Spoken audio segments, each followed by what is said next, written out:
بحرین اور کویت پر ہونے والے حالیہ حملوں کے بعد سفارتی محاذ پر کشیدگی شدت اختیار کر گئی ہے اور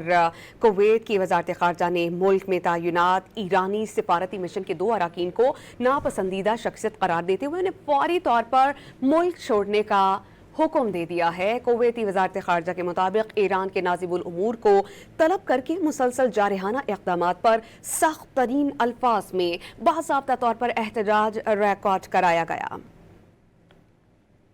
بحرین اور کویت پر ہونے والے حالیہ حملوں کے بعد سفارتی محاذ پر کشیدگی شدت اختیار کر گئی ہے اور